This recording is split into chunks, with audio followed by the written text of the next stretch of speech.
So the single greatest threat to the political and social hegemony that the left has in the United States, of course, is free speech. If you can say what you really think, they can't hold power. Words are the biggest threat to them. Not guns, words. So, of course, they can't let Elon Musk take over Twitter, not because he's a right-winger, he's not, but because he wants to let you speak. You have no power but your voice, and he wants to give it back to you. They can't allow that. So they're doing everything they can to destroy Elon Musk as a person before he can give you free speech. Hard to believe this is happening, but it did. Today, the FTC, the Federal Trade Commission, not supposed to be political, now just a tool of the Biden administration, threatened to investigate Musk. Joe Biden, for his part, just suggests that Elon Musk might be a threat to national security.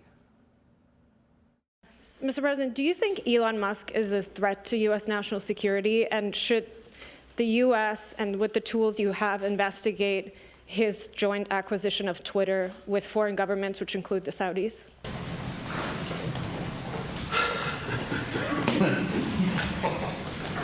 I think that Elon Musk's cooperation and/or technical relationships with other countries is worthy of being looked at. You'll notice that in that brief moment of lucid thought, he giggled because he's thinking to himself, is Elon Musk a threat because of his relationship with foreign countries? Wait, I pressured the Ukrainian government to do business with my son and helped him with his business deals with China. And now we're going after Elon Musk. Okay. What's interesting is, even as they're threatening to arrest Elon Musk, or whatever that just was, at the same time, Biden's Justice Department seems not very interested in a man called Sam Bankman-Fried. Why is that? Well, maybe because Bankman-Fried was the Democratic Party's second biggest donor this cycle, just over 30 thereabouts, but he came in right behind George Soros for the amount of money that he gave to Democrats, and he's friends with all of them. We're going to have a much longer piece on this soon because it's fascinating. But his crypto company just blew up, destroyed a lot of people's net worth. Now, apparently, as his company was tanking, Bankman-Fried continued to send millions of dollars to the Democratic Party. So the question is that fraud? We don't know. But someone should be asking that question? No. No one seems to be. No warrant has been issued. Why? Well, because he's a political ally. He's not Elon Musk. Where is he? Well, we can't interview him because he's not in the country. Apparently, he's in the Bahamas. A source told CoinDesk, quote, that the whole operation, the company that just blew up, was run by a gang of kids in the Bahamas in a luxury penthouse. But don't ask questions. Vivek Ramaswamy is a man who's been around a lot of high finance. He's an entrepreneur and a really interesting person, sophisticated in the ways of this stuff. He joins us tonight. Vivek, thanks so much for coming on. So they're basically threatening Elon Musk from the podium in the White House because he dares to bring back free speech, but ignoring this Democratic donor?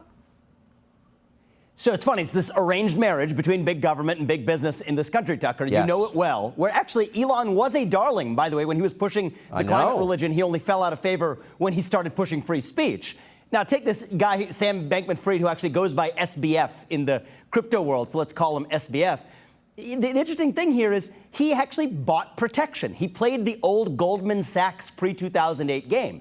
You'll remember this. Goldman Sachs paid for a lot of protection from the government to pay out. It's like an insurance policy when it matters most. When the 2008 financial crisis hit, that's why Goldman Sachs got bailed out while Lehman Brothers didn't. Well, SBF appears to be playing a really similar game. He's a top donor to the Democratic Party, even as his exchange was going bust. Yet there's one small nuance to this, Tucker. I think they might actually go after him and punish him anyway. And here's the funny part, not a lot of people know.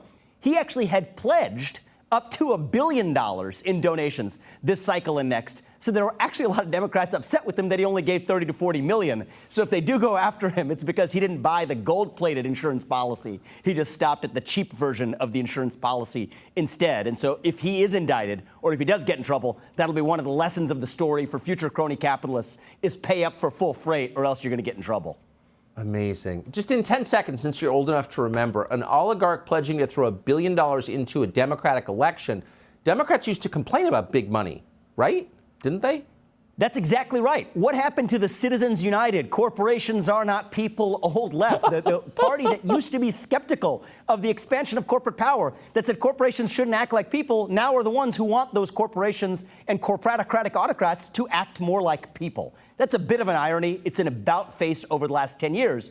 But what they realized is, you know what? It's not an arranged marriage where we have to love our partner. It's more just like mutual prostitution, and it works as long as each side gets something out of the trade. Birth the illegitimate child of the woke industrial complex. That's where you get to where we are.